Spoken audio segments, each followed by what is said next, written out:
My sister stood in my $850,000 home before the family reunion, smirking. "Dad promised this as my wedding gift," she said. "You really think this is your place?"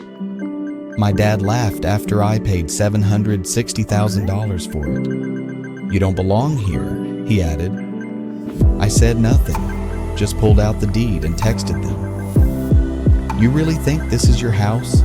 Emma said, her voice echoing off the high ceilings like she already owned the place. She was standing in my living room barefoot now, heels kicked off by the fireplace, like she was checking out square footage before closing the deal. "Dad promised this house to me as a wedding gift." She turned and looked at me like I was trespassing. I still had the bottle of red in my hand, the one I bought for the family reunion I thought we were about to have. My fingers tightened on the neck of it. I hadn't even said hello. Then Dad walked in, looked at me, then at Emma, then past me like I was invisible. "You brought money," he said, "but you don't belong here." That was it. No hug.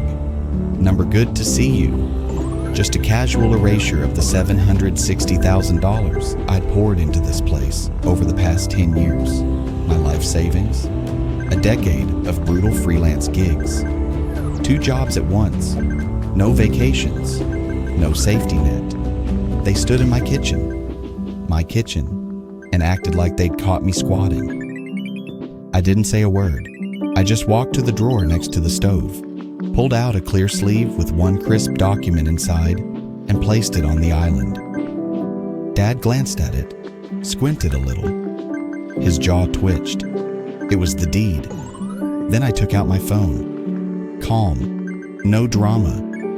Just a single message I drafted months ago. Not because I thought I'd use it, but because I knew someday I might have to. Family chat. It sold. Silence. Emma's face drained. Her smirk vanished. She looked around the room again at the fireplace, the canyon view, the hardwood floors. The same way people look at something they know they'll never touch again. "You're lying." Her voice cracked. I didn't respond. She didn't know the papers were signed yesterday, that the money already hit, that escrow closed 2 hours before they barged in. But it was never about the house. Not really. It was about the assumption that no matter how much I paid, no matter how far I got, I would still be the kid that could step over. Well, not anymore. And when the door finally closed behind them, I didn't feel angry. I felt free because this wasn't the end. This was the start. And they had no idea what was coming. The worst part, I wanted to believe they didn't mean it like that. Even after that moment in the kitchen, Emma smug, Dad cruel, me silent. I still told myself maybe it was just a misunderstanding. Maybe they were stressed. But the thing about family is when someone shows you who they are and you still hope they'll be someone else, you become your own jailer. This didn't start last week. It started years ago. I was the one who paid Emma's student loans when she dropped out of college twice. I was the one who wired money when Mom said her card got skimmed and they were waiting for the refund. I sent 1,000 here, 2,000 there, always just until next month. For 6 years, never got a dime back, never even got a thank you card.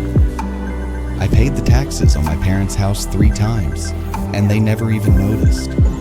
They thought the county stopped sending notices because they were senior citizens.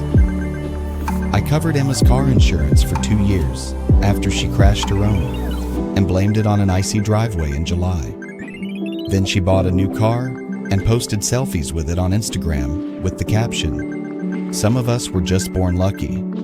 No tag, no mention, just a stolen moment from someone else's wallet. Still, I said nothing. I was the invisible safety net. I made good money, so they thought they were entitled to it until I bought that house. That house changed everything. Suddenly, I had something they couldn't ignore, couldn't absorb into their mess, and they hated it. It started small. One night, Emma sent a message in the family group chat. "Can't wait to move into my dream home. Big things coming. Stay tuned." I didn't react, but I saw Mom liked the message. Dad replied, "That's my girl. You always deserve the best." 2 minutes later, Emma sent me a private message. "Don't act shocked if we have the reunion at your place. You're the one with the extra rooms." Then the public stuff began. A picture of my house taken without my knowledge posted to her Instagram story, manifesting my future view. I texted her, "Where did you get this photo?" She left me on read. Then came the fundraiser.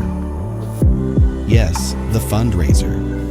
Emma launched a GoFundMe titled, "Help us build our family dream home." And in the description, she wrote, "This property has been in our family for generations. My brother is just the placeholder. Placeholder as if I was renting my own life." People started sharing it. Distant cousins, old classmates. She raised $14,000 in 3 days. I confronted her. She said, "It's not personal. You're just too attached to stuff. You always were." Then, just when I thought it couldn't get worse, the video dropped. A 22-second clip on Facebook. Dad walking through my hallway, giving a fake tour of his future son-in-law's home.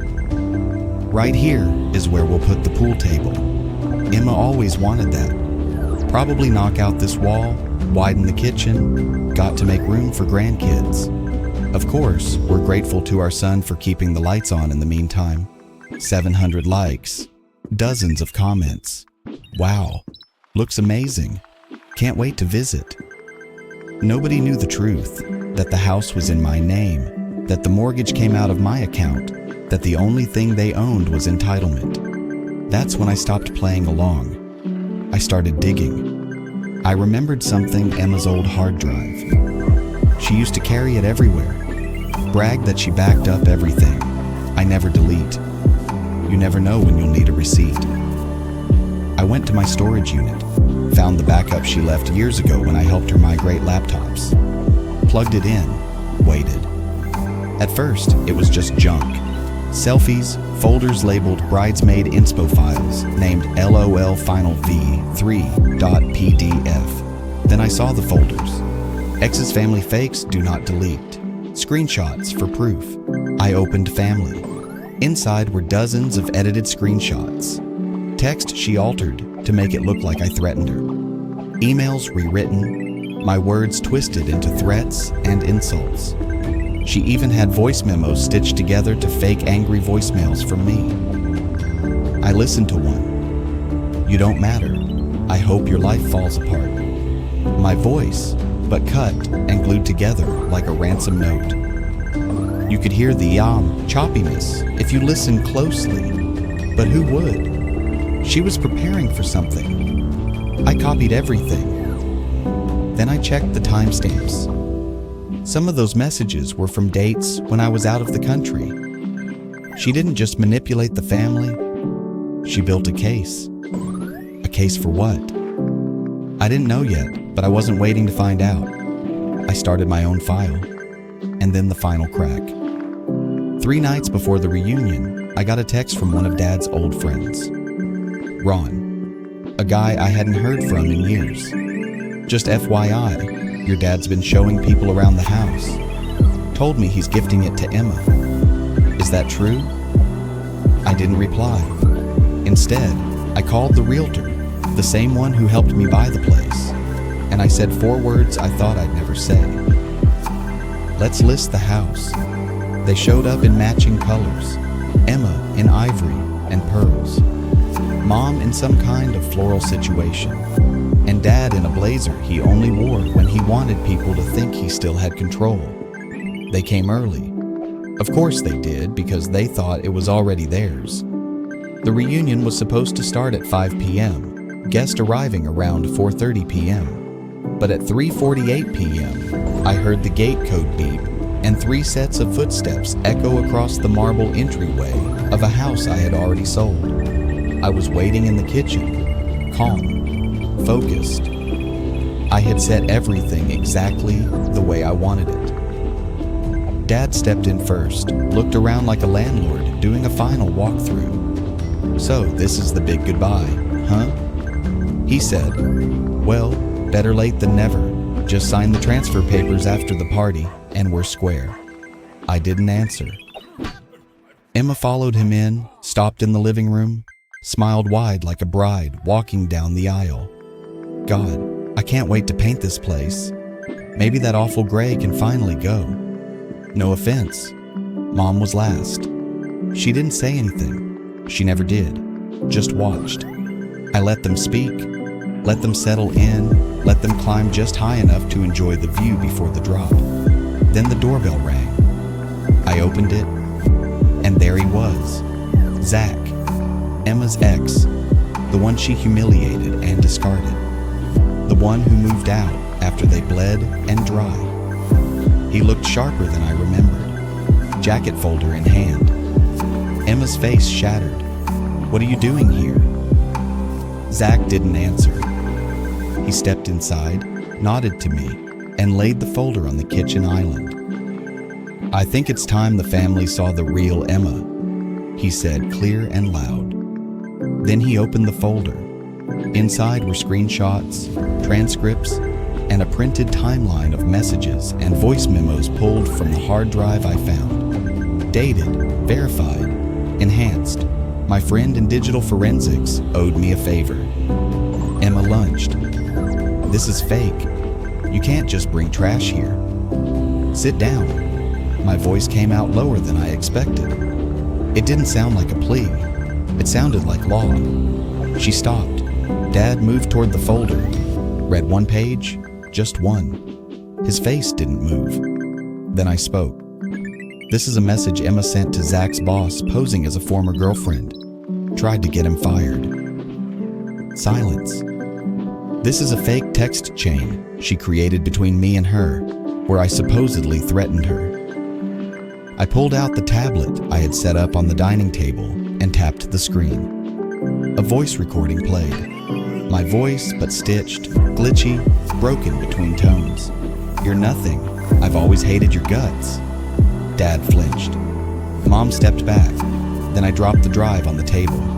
Everything she's ever lied about. It's here. Dated. Stamped.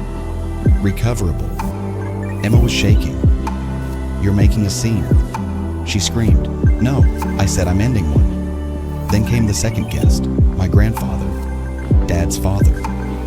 He hadn't spoken to any of us in over a year, but he was the only person I ever trusted to call things as they were. He stepped inside, quiet and terrifying in his own way. Dad's face went pale. Grandpa walked up to the table, looked at the papers, then at Emma. "You always were your father's child," he said. Then turned to Dad. "You lied. You used this boy. You stole from him. And you let your daughter do worse." Dad finally cracked, "Don't come into my house." And "It's not your house," I said. I pulled a white envelope from my back pocket and slid it across the table. "This is the final transfer agreement. Signed, witnessed, closed yesterday." Emma blinked. "You sold the house?" "Yes. Full market value. No discount. No gift. No inheritance." "But Dad said." "Dad lies." She turned to him. "You promised." He snapped. I said what I had to say. "You think this is about you? I built this family." Grandpa raised a hand. "No, you ruined it." Then I looked at all of them. At Emma, who used me. At Mom, who let her. A dad who orchestrated every manipulation like a tired con artist running his final trick. "You said I didn't belong here," I said. "So I'm leaving, but I'm taking everything you thought was yours with me." Then I turned and walked away. I didn't stay for the rest of the party. Didn't wait for the other guests to arrive. I left them standing in a house they thought they owned, surrounded by proof they built their lies on a foundation of stolen loyalty. And the only thing louder than the silence behind me was the sound of that front door slamming shut. I didn't go home that night. Not the next day either. I checked into a hotel, one of those quiet, expensive ones I used to scroll past and think, maybe someday. I booked 2 weeks, paid up front, not because I had nowhere to go, but because I needed space. I needed to stand at a distance and look at my life without them in the frame. Room service, coffee on the balcony, long walks without my phone. I texted my manager, said I was taking a personal week, then turned everything off. Day 1, the first call came. My mother, then another, then another. 18 missed calls in a single day. I didn't answer. Day 3, my father broke the silence. What have you done? Everything's falling apart. I stared at the text, saved it in a new folder titled, That's Their Burden Now. Day 5, Emma showed up at the hotel. She didn't know my room number, but she stood in the lobby in oversized sunglasses, holding something in her hand. A paper, a folder, maybe another performance. I saw her from the elevator, paused, then stepped back inside and let the doors close. Let her stand there. Day 9, the notary called. The money had cleared. The house was officially sold. The account I'd opened quietly months ago was now active, untouchable, and completely out of their reach. I didn't feel triumph. I felt stillness. Later that night, I did something I'd been putting off for years. I filed the LLC paperwork for my own agency, a small, discreet business offering property audits for people who suspect financial abuse or familial fraud. No social media campaign, no grand reveal, just a website and a waiting list. Turns out, a lot of people are tired of being used by the people who claim to love them. Clients came fast. An old coworker, a friend of a friend, even an investor my father once mocked for not having enough guts. He reached out with a contract and a check. And for the first time in years, I didn't feel like a backup plan. But back at their house, the chaos had begun. A neighbor from the old street texted me. Your mom came by asking to borrow money. Said you were having a disagreement. She was crying. I told him, don't believe a word. I'm not part of that story anymore. He understood. Week 4, I got a letter from the bank. Confirmation that my name was officially removed from all accounts related to my parents' mortgage and expenses. They now had full financial responsibility. If they didn't pay, collections would come. I didn't flinch. I didn't call to explain. I didn't ask if they were okay. I just deleted the last password from my vault. That week, I got a message from my mom's old colleague. She says, "You've changed. Bet you're out to destroy your family, that you're not the same son." I replied with one line. I just stopped destroying myself. That was the last response I ever gave.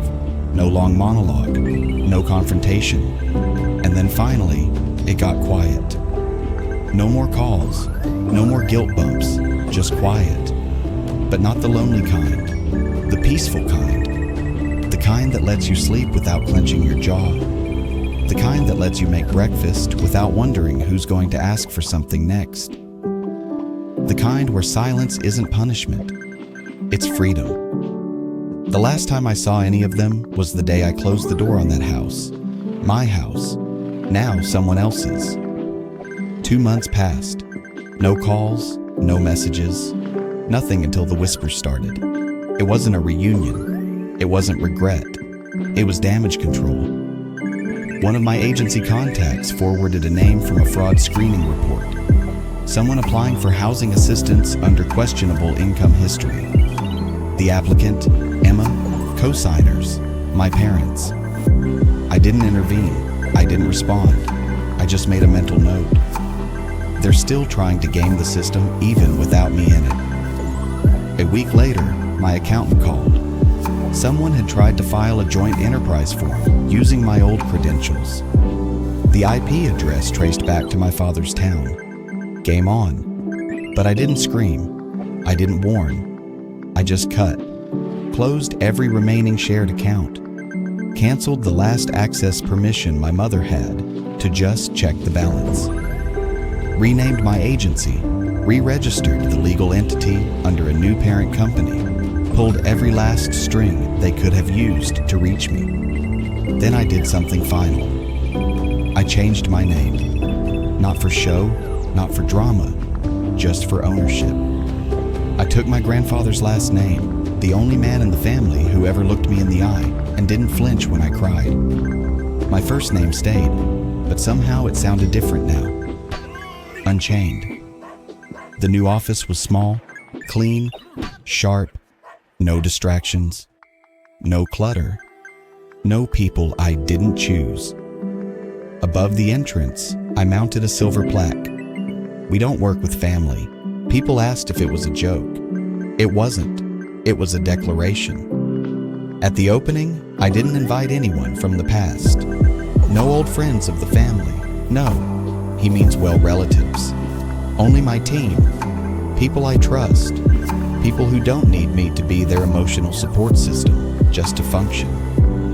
And then something quietly perfect happened. I stopped for coffee one morning, same order, same spot, and heard a voice behind me. My mother, I hadn't heard her voice in months. It was exactly the same, and yet somehow smaller. She saw me, froze. I turned, looked her straight in the eyes, and walked past her like she was no one. No anger, no words, just silence. For the first time in her life, she didn't speak. And for the first time in mine, I didn't care. My apartment now, high ceilings, big windows, furniture I chose, no hand-me-downs, no ghosts, no clutter. There's no family portrait on the shelf, just a single framed photo. Me standing in front of the new office, holding the keys like a sword. And on the mailbox, a new last name. No history, no shame. A neighbor once asked why I chose it. Is it a tribute? No. I said it's the only name that never lied to me.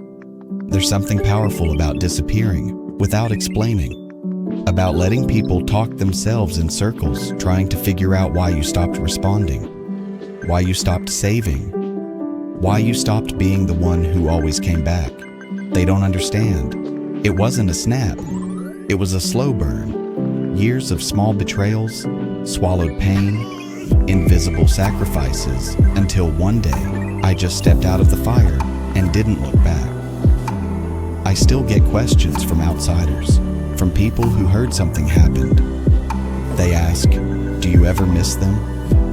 I smile and I say, "You can't miss what you never had, because what I had wasn't love, it was leverage." And the second I stopped letting them use it, the whole house of cards collapsed. One night, I walked past the office after hours. The silver plaque over the door caught the light just right. We don't work with family. It gleamed, and beneath it, I added a second line. That week, a new engraving, small but permanent. If you think I owe you something, you were never family to begin with. No one will see it unless they're looking, but they will because I know how these stories travel. I know eventually someone will walk up to that door and wonder what happened to the quiet kid who used to hand out money like bandages. They'll see the plaque, they'll see the name, and they'll know he's gone. And the man who replaced him doesn't bleed for anyone. I'm not a weapon anymore, but I still know how to cut. And this time,